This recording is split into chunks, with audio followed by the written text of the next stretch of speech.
Number 10. The bone grease equation. Roughly 420,000 years ago, inside a limestone cave in what is now central Israel, someone cracked open a deer bone that had been sitting in storage for 9 weeks. Not fresh, not recently killed, 9 weeks old. The marrow inside had dried, the exterior had begun to calcify.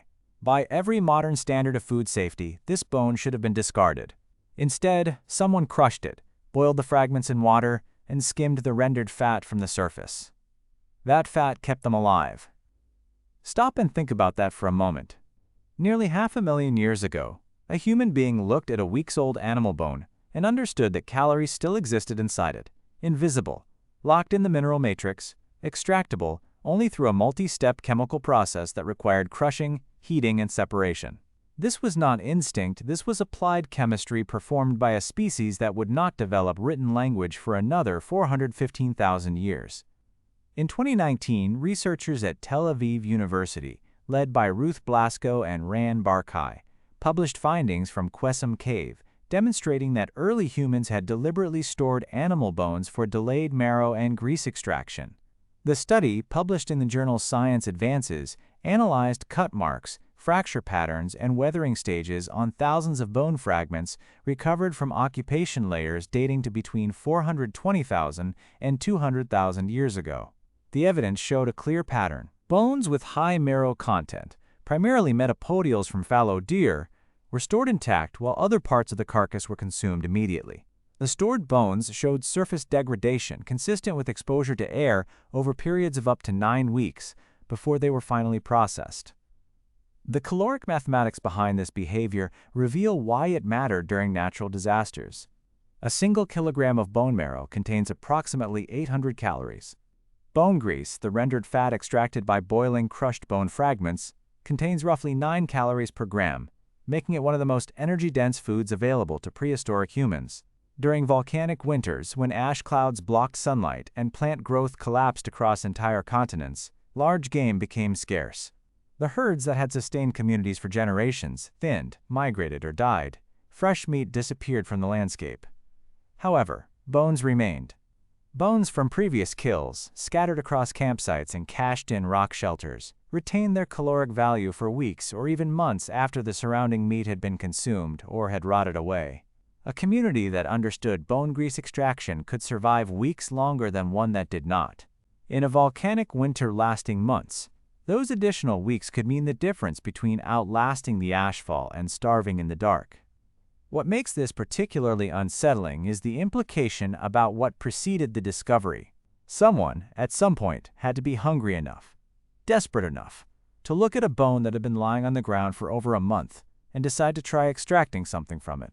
The knowledge did not arrive through casual experimentation, it arrived through famine, through watching children weaken, through the specific kind of desperation that forces a mind to reconsider everything it thought it knew about what constitutes food.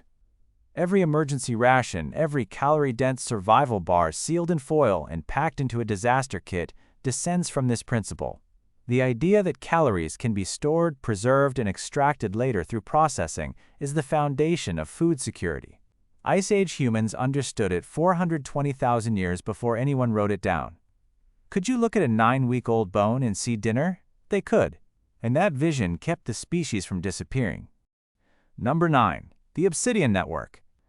12,000 years ago, a piece of volcanic glass traveled 700 kilometers across open terrain without a road, a cart, or a single domesticated animal to carry it.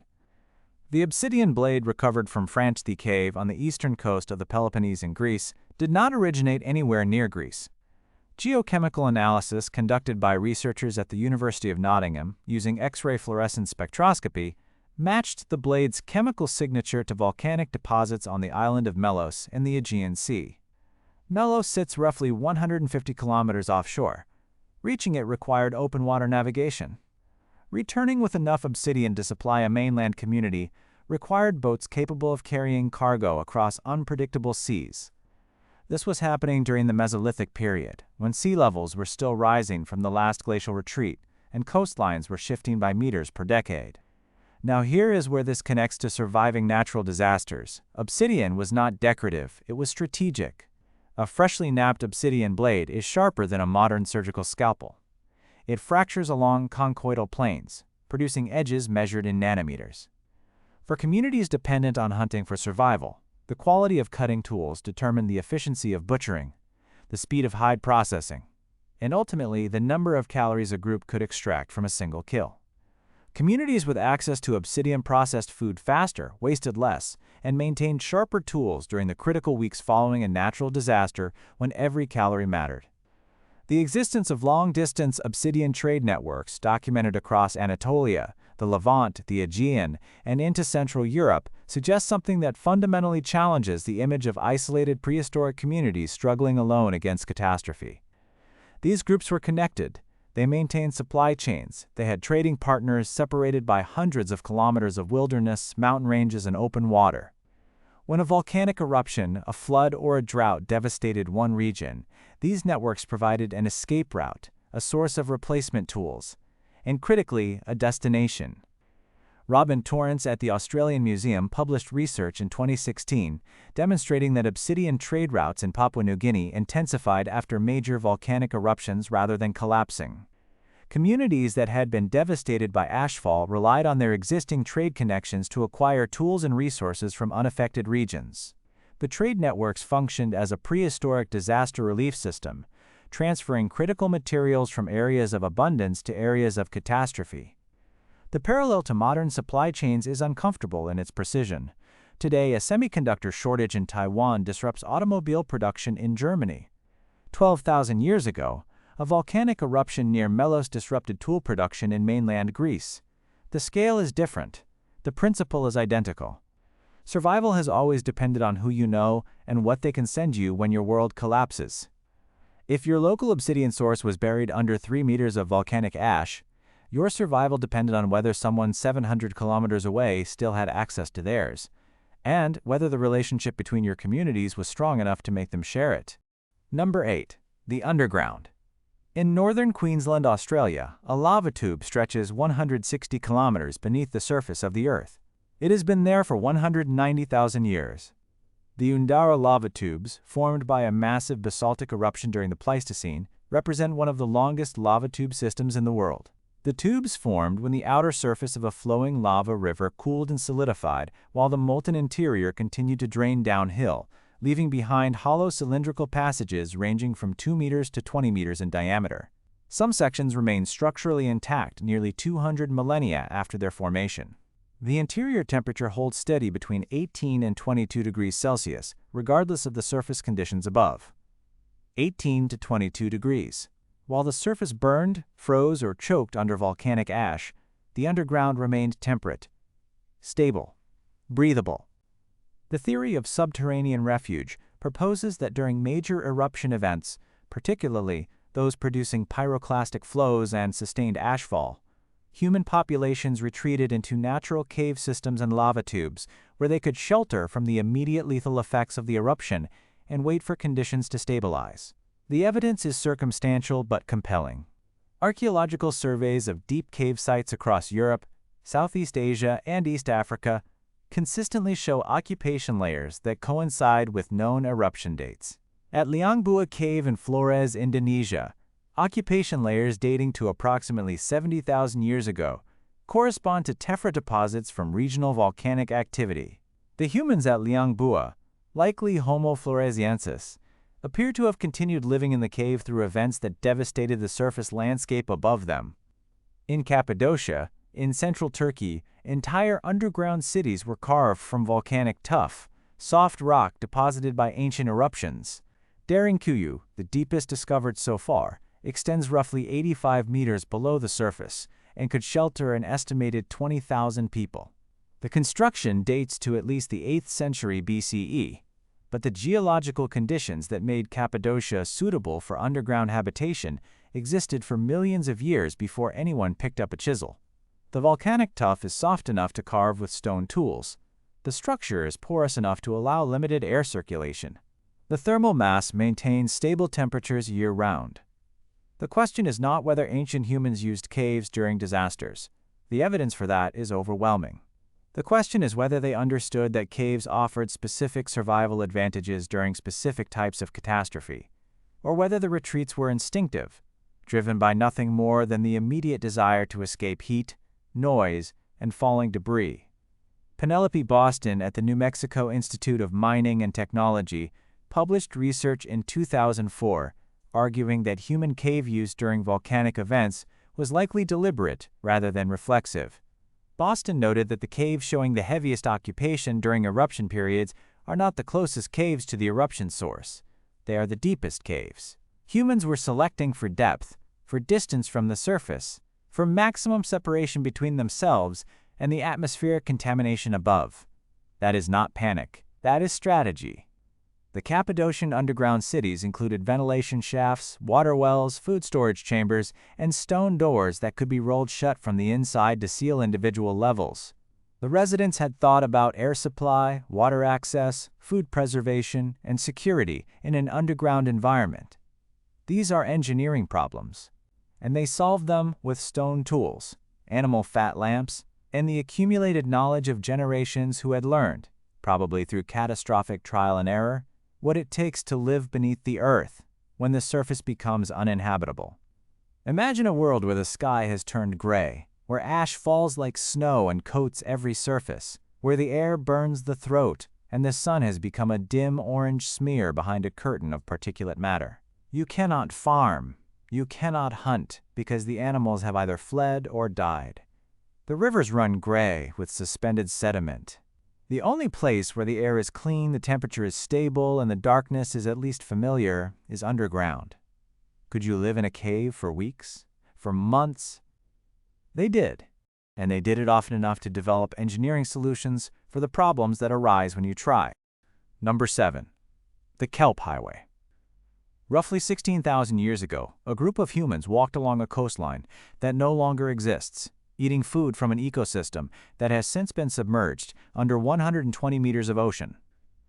The Kelp Highway hypothesis, proposed by John Erlandson of the University of Oregon in 2007, suggests that the first humans to reach the Americas did not walk across an ice-free interior corridor between two massive continental glaciers. They traveled along the Pacific coastline, following a continuous belt of kelp forests that stretched from Japan, along the Kuril Islands, down the Aleutian Chain and south along the western coast of North and South America. The kelp forests provided a remarkably productive ecosystem. Giant kelp, Macrocystis porifera, supports over 800 species of marine animals. A single kelp forest can produce shellfish, fish, sea urchins, seals, and edible seaweed in concentrations dense enough to sustain a small human community without ever moving inland. The hypothesis explains something that had troubled archaeologists for decades. The oldest confirmed human site in the Americas is not in Alaska, where the ice-free corridor would have deposited travelers. It is at Monte Verde, in southern Chile, roughly 14,500 years old, verified by Tom Dillehay of Vanderbilt University through decades of excavation beginning in 1977. Monte Verde sits 16,000 kilometers south of the Bering Land Bridge. Reaching it through an interior corridor, assuming the corridor even existed at the time, would have required crossing thousands of kilometers of glaciated terrain with no established food sources.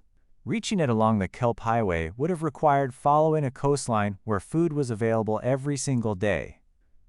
But what does this have to do with surviving natural disasters? Everything. The Kelp Highway was not just a migration route. It was a survival strategy refined over thousands of years of climate catastrophe. During the last glacial maximum, roughly 26,000 to 19,000 years ago, inland habitats across northern Eurasia and North America became uninhabitable. Glaciers covered everything north of the 45th parallel in many regions. Forests retreated. Grasslands froze.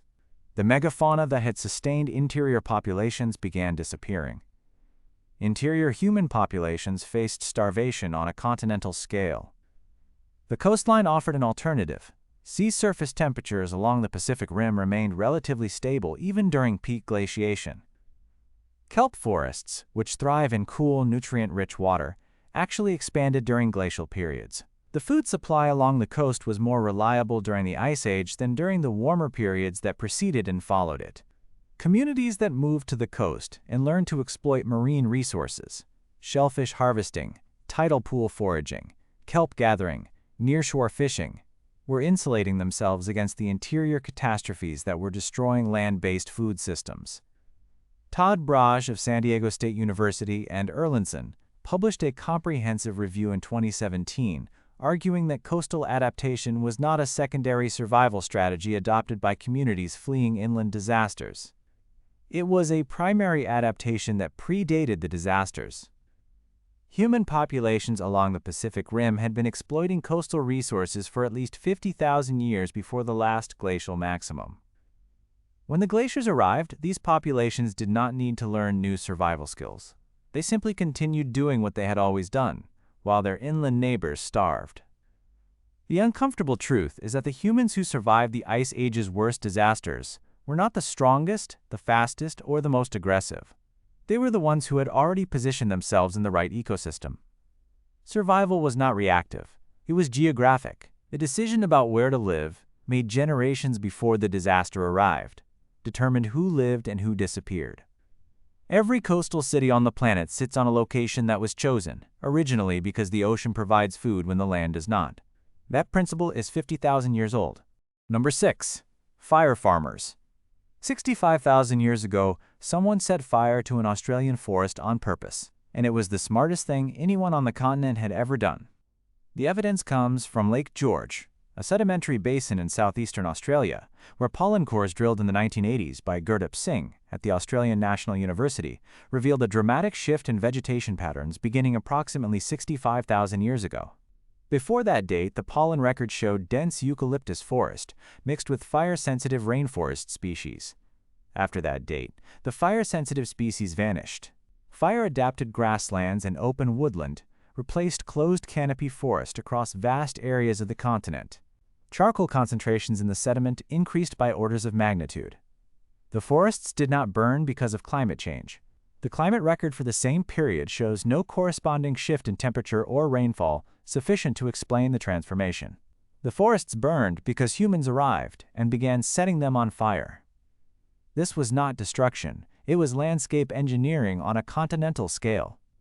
Aboriginal Australians developed a fire management system that modern ecologists call fire stick farming. The principle is deceptively simple. Small, controlled burns during cooler months remove accumulated leaf litter and undergrowth without killing the larger trees. When the hot season arrives, there is no fuel left for catastrophic wildfires.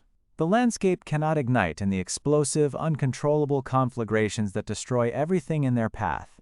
The burned areas regenerate rapidly, producing fresh grass shoots that attract grazing animals, concentrating prey in predictable locations where hunters can find them. The genius of this system becomes apparent during natural disasters. When volcanic eruptions, prolonged droughts, or climate shifts devastated ecosystems across other continents, the communities affected had no mechanism for accelerating ecological recovery. They waited, sometimes for years, sometimes for decades. The burned landscape produced nothing. Herds disappeared. Famine followed. Aboriginal fire management created a different outcome. After a natural disaster damaged a landscape, controlled burning could accelerate the recovery cycle. Burned ground produces new growth within weeks in the right conditions. Communities that understood fire ecology could direct where and when new growth appeared, effectively programming the landscape to produce food in specific locations at specific times. Rhys Jones at the Australian National University coined the term fire stick farming in 1969, but the depth of the system's sophistication has only become clear in the last 2 decades. Research by David Bowman at the University of Tasmania, published in 2012, demonstrated that Aboriginal fire regimes maintained ecological diversity at levels higher than would have existed without human intervention. The fires created a mosaic landscape, a patchwork of recently burned areas, older growth, and unburned refuges that supported a wider range of animal and plant species than any uniform habitat type. This is the part that should make you reconsider everything you think you know about the word primitive. These communities were not simply surviving in a landscape. They were designing one. They were making decisions about which species would thrive and which would decline, where animals would congregate and where they would avoid, when food would be available and in what quantities. They were doing this across millions of square kilometers sustainably for 65,000 years. No modern land management system has operated at that scale for that duration, not one. Number 5. The Survival Brewery. 13,000 years ago, someone brewed beer inside a cave.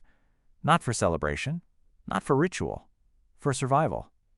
In 2018, researchers at Stanford University, led by Li Liu, published findings from Raqefet Cave in what is now northern Israel. The team recovered stone mortars from a Natufian burial site dating to approximately 11,000 BCE. Residue analysis of the mortars revealed traces of starch granules that had undergone fermentation. The starches came from wheat and barley that had been malted, mashed, and allowed to ferment into a thin, gruel-like alcoholic beverage. This was 4,000 years before the earliest known evidence of organized agriculture. These people were brewing before they were farming. The conventional narrative says that humans invented agriculture and then discovered fermentation as a pleasant byproduct. The Raqefet Cave evidence suggests the opposite may be true. Fermentation came first. Agriculture followed because people needed a reliable supply of the grains required to ferment. But the survival implications of fermentation extend far beyond alcohol.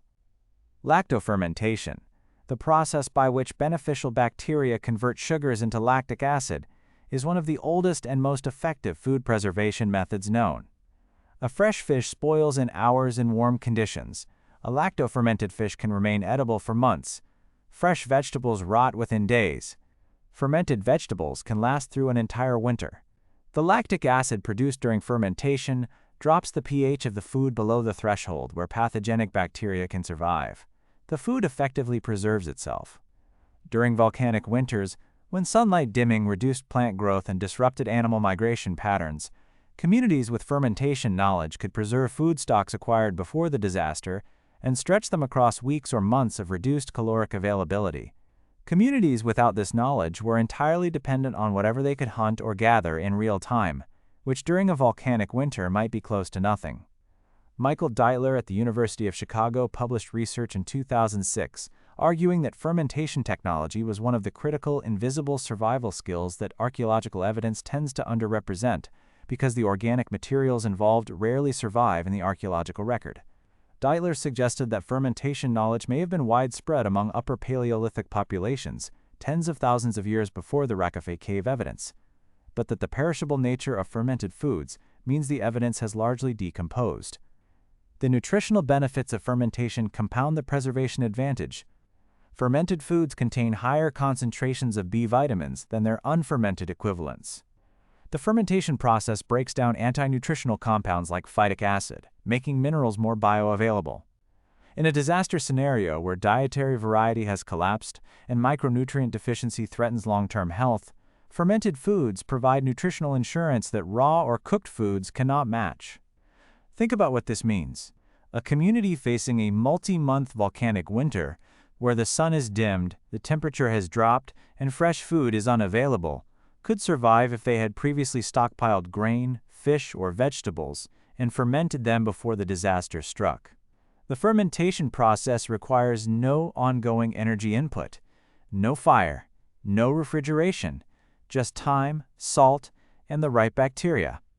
The food sits in a sealed vessel and preserves itself while the world outside falls apart.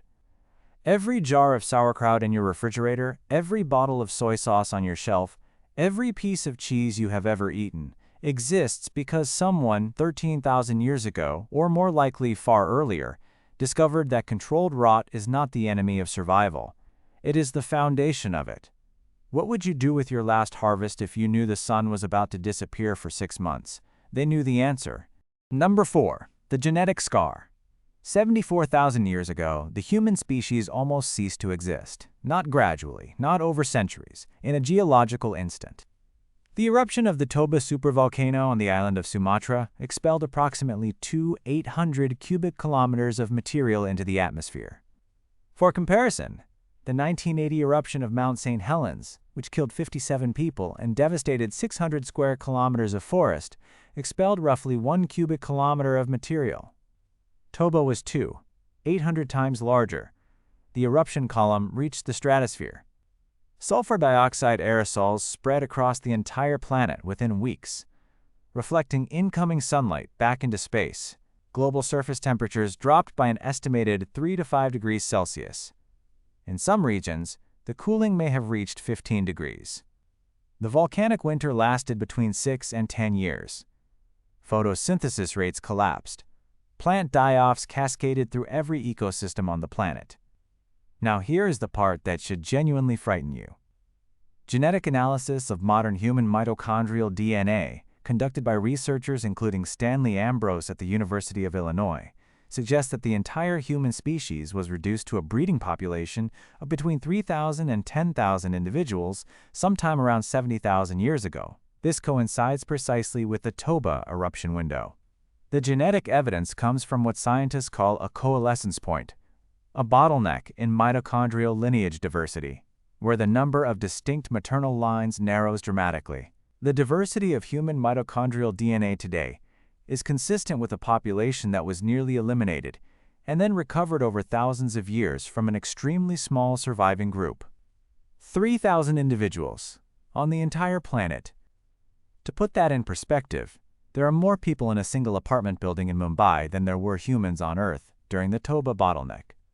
Every person alive today, all 8 billion, descends from that small group of survivors who somehow endured a volcanic winter that killed the majority of their species. However, the Toba bottleneck theory remains contested. Curtis Marion at Arizona State University published research in 2010, arguing that human populations along the South African coast show continuous occupation through the Toba event with no evidence of demographic collapse. Marion's work at Pinnacle Point, a coastal cave site on the southern tip of Africa, revealed occupation layers spanning the Toba eruption with no interruption. The populations at Pinnacle Point were exploiting marine resources, shellfish, seal, fish, that were less affected by the volcanic winter than terrestrial food sources. Marion argued that coastal adaptation, not continental-scale resilience, explained how at least some human populations survived. The competing theories are not necessarily contradictory. It is possible that inland populations experienced catastrophic decline, while coastal populations continued with relatively little disruption. The genetic bottleneck may reflect the collapse of inland groups rather than a uniform global near-extinction. If so, the lesson is even more pointed. The survival strategy that worked was not physical toughness. It was geographic positioning. The humans who had already established themselves on productive coastlines before the eruption survived. The humans who depended on inland terrestrial ecosystems did not. Every human being on Earth carries genetic evidence of this catastrophe in their cells. The low genetic diversity of our species compared to our closest relatives, chimpanzees have significantly more genetic diversity than all of humanity, is a scar that is never healed. We are a bottleneck species. We almost were not here at all. Number 3. The drowned land. 8,000 years ago, a country the size of modern Britain sat between England and Denmark. It had rivers, forests, hills, marshland, and a human population that had lived there for thousands of years. It is now under the North Sea. Doggerland, named after the Dogger Bank fishing ground that sits above its submerged landscape, was not a myth, it was not a legend. It was a real landmass, confirmed by seismic survey data, sediment cores, and thousands of artifacts dredged from the seafloor by fishing trawlers. Stone tools, bone harpoons, and the remains of mammoths, aurochs, and red deer have been recovered from the North Sea bed in concentrations that indicate dense, sustained human habitation over millennia. Vince Gaffney at the University of Bradford led the North Sea Paleolandscapes Project, which used seismic reflection data collected by petroleum companies to map the drowned terrain in detail. The results, published beginning in 2007, revealed river valleys, lake systems, coastline features, and probable settlement locations beneath 20 to 40 meters of water. Doggerland was not a frozen tundra bridge. It was a lowland plain, marshy in places, forested in others, with a complex hydrology that supported a rich ecosystem of plants, fish, birds, and terrestrial animals. The flooding was not a single catastrophic event. Sea levels rose gradually as glacial ice melted at the end of the last ice age, beginning roughly 18,000 years ago and continuing through approximately 6,000 years ago. Doggerland shrank incrementally, decade by decade, generation by generation. The coastline crept inland. Rivers that had flowed across open plains became tidal estuaries. Hills became islands. Islands became shoals. Shoals became memories. But then, something sudden happened. Approximately 150 years ago, a massive underwater landslide off the coast of Norway, known as the Storegga Slide, displaced roughly 500 cubic kilometers of sediment from the continental shelf. The resulting tsunami struck the remaining fragments of Doggerland, with waves estimated at 5 to 20 meters in height. Tsunami deposits found along the coastlines of Scotland, Norway, and the Shetland Islands confirm the event. For the communities still clinging to the shrinking remnants of Doggerland, the Storegga tsunami may have been the final blow that made an already precarious homeland permanently uninhabitable. What makes Doggerland's story a survival theory, rather than simply a tragedy, is the evidence of adaptation. The Doggerland communities did not sit still and drown. They moved. Archaeological evidence from surrounding mainland sites shows population increases that correspond with Doggerland's gradual inundation. Sites in eastern England, Denmark, and the Netherlands show influxes of cultural material, tool types, and burial practices associated with Mesolithic maritime communities during exactly the period when Doggerland was shrinking. The people of Doggerland survived their natural disaster not through heroic endurance but through incremental retreat. They moved when the water moved. They relocated their camps when the coastline shifted. They absorbed into existing communities on higher ground, bringing their skills, their tools, and their knowledge of marine resource exploitation with them. This was not a single dramatic escape. It was a multi-generational strategic withdrawal, conducted over thousands of years by communities that read the landscape and understood that the water was not going to stop. Bernhard Wenninger at the University of Cologne published research in 2008 suggesting that the cultural disruptions visible in the archaeological record of northwestern Europe around 200 years ago, including changes in settlement patterns, tool technology, and subsistence strategies, reflect the social impact of Doggerland's final submersion and the Storegga tsunami. An entire cultural landscape was erased, and the survivors carried what they could into a world that now had less land and more people competing for it. The North Sea fishing boats that drag their nets across the Dogger Bank today occasionally pull up worked flint, carved bone, and the preserved remains of forests that once stood in sunlight. Every artifact is a reminder that the floor of the ocean was once someone's home. And the people who lived there survived not because they were brave, but because they were willing to leave. Number 2. Warm ground. Approximately 30,000 years ago, while glaciers buried northern Europe under ice sheets 3 kilometers thick, a small group of humans was sitting in warm water, outdoors, in Iceland. That sentence should not be possible. During the last glacial maximum, Iceland sat beneath or immediately adjacent to the North Atlantic ice sheet. Surface temperatures regularly dropped below -30 degrees Celsius. Vegetation was absent across most of the island. No large terrestrial mammals survived there. By every reasonable measure, Iceland during the Ice Age should have been uninhabitable for any warm-blooded species without specialized cold weather adaptations. However, Iceland is not a normal island. It sits on the mid-Atlantic ridge, directly above a mantle plume that drives one of the most geothermally active landscapes on the planet. Hot springs, geysers, fumaroles, and thermally heated ground exist across the island regardless of surface climate conditions. Ground temperatures near geothermal features can exceed 50 degrees Celsius within centimeters of the surface, even when ambient air temperatures are far below freezing. These thermal anomalies create microhabitats where vegetation persists, insects survive, and liquid water remains available year-round. The geothermal refuge theory proposes that during glacial periods, human and animal populations concentrated around geothermal features, where localized warmth created islands of habitability within otherwise lethal environments. The theory has gained significant support from research in multiple volcanic regions. In 2014, researchers at the University of Iceland, led by Bjarni Sigurdsson, published findings demonstrating that geothermally heated soils near the Hengil volcanic system supported plant diversity levels comparable to lowland habitats in warmer climates, despite being surrounded by subarctic terrain. The heated ground created microclimates, where mosses, lichens, grasses, and even some flowering plants persisted through conditions that killed identical species just meters away from the thermal influence zone. The principle extends beyond Iceland. In Yellowstone National Park, thermal features maintain unfrozen ground, flowing water, and year-round biological productivity in an environment where winter temperatures reach -40 degrees. Archaeological evidence from the Yellowstone Plateau shows human occupation dating to at least 11,000 years ago, with camps consistently positioned near thermal features. The East African Rift Valley, one of the most geothermally active regions on the planet, also happens to be where the oldest evidence of modern human behavior has been found. This correlation may not be coincidental. Robin Dunbar at the University of Oxford published research in 2016 suggesting that early human populations in East Africa may have been drawn to geothermally active areas not only for warmth, but for the mineral-rich water and enhanced biological productivity associated with volcanic soils.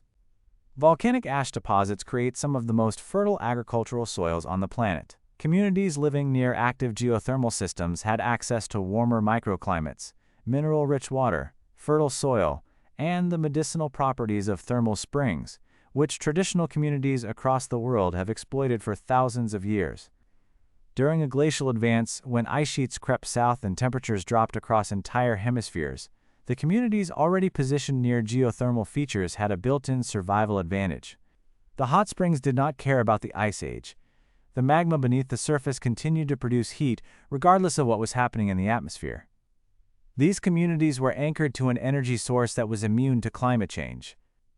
The thermal pools of modern Iceland, where tourists soak in geothermally heated water while snow falls on their heads, are the domesticated descendants of a survival strategy that may have kept human populations alive through the worst climatic conditions the species has ever faced. Nature tried to freeze the planet. The planet itself provided the counter-argument, one hot spring at a time. Number 1. The Memory Keepers. 7,000 years ago, the ocean rose and swallowed the Australian coastline. We know this because the people who watched it happen told their children. And their children told their children. And their children told theirs. For 300 generations. In 2015, Patrick Nunn at the University of the Sunshine Coast and Nick Reed at the University of New England published research in the journal Australian Geographer, documenting Aboriginal Australian oral traditions that describe coastal flooding events consistent with sea level rise that occurred between 7,000 and 18,000 years ago. The stories, collected from multiple Aboriginal language groups across the Australian coastline, describe specific geographic features being inundated by the sea. They describe former hunting grounds and campsites now submerged underwater. They describe the sea arriving where it had never been before. The geological record confirms these descriptions. The Australian coastline during the last glacial maximum extended significantly beyond its current position. The continental shelf was exposed, and communities lived on land that is now under 50 to 100 meters of ocean. As sea levels rose at the end of the Ice Age, that land disappeared. The stories describe real events that happened between 7,000 and 18,000 years ago, preserved through oral tradition across a span of time that dwarfs every other known example of continuous cultural memory. Stop and consider what that means. 7,000 years is roughly the age of the oldest known written records in Mesopotamia. These oral traditions are older than writing. They have been transmitted from person to person, voice to voice, for a period of time longer than the entire recorded history of Western civilization. And they are accurate enough to be corroborated by modern geological survey data. The oral tradition early warning theory proposes that this was not accidental. The stories were not campfire entertainment. They were survival technology. By encoding the memory of natural disasters into narrative, song, and ceremony, ancient communities created a knowledge system that allowed future generations to recognize warning signs, identify safe locations, and respond to environmental threats based on the accumulated experience of their ancestors rather than their own limited personal observation. The principle appears across cultures. The Klamath people of southern Oregon maintain oral traditions describing the destruction of a great mountain, identified by geologists as the eruption of Mount Mazama approximately 700 years ago. The eruption, which created Crater Lake, expelled roughly 150 cubic kilometers of material and is one of the largest eruptions in North American history. The Klamath narratives describe the mountain collapsing, fire falling from the sky, and the land being covered in darkness. They describe the event with sufficient specificity that geologists have used the oral accounts to refine their understanding of the eruption sequence. In Indonesia, communities on the island of Simeulue survived the 2004 Indian Ocean tsunami with remarkably low casualties compared to neighboring regions. The reason was Smung, an oral tradition passed down from the 1907 Simeulue earthquake and tsunami that instructed community members to flee to high ground immediately when the ocean receded from the shore. The tradition was 97 years old. It saved thousands of lives because someone, nearly a century earlier, had decided that the memory of the disaster was too important to let die with the people who had experienced it. This is the survival method that belongs at the top of this list because it is the only one that compounds. A bone grease technique survives as long as the people who practice it survive. An obsidian trade network survives as long as the communities that maintain it survive.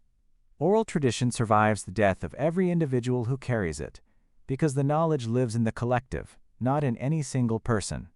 It is the only survival technology that gets stronger with time rather than weaker, because every generation adds its own disaster experience to the accumulated memory of all previous generations.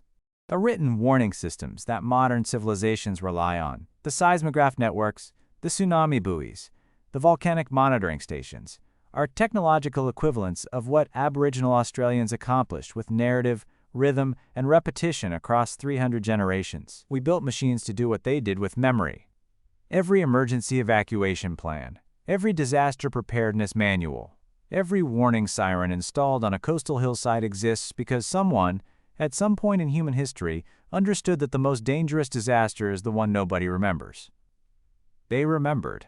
For 7,000 years they remembered, and that memory kept their descendants alive. If you want to see more videos like this, click the video on screen now and make sure to subscribe.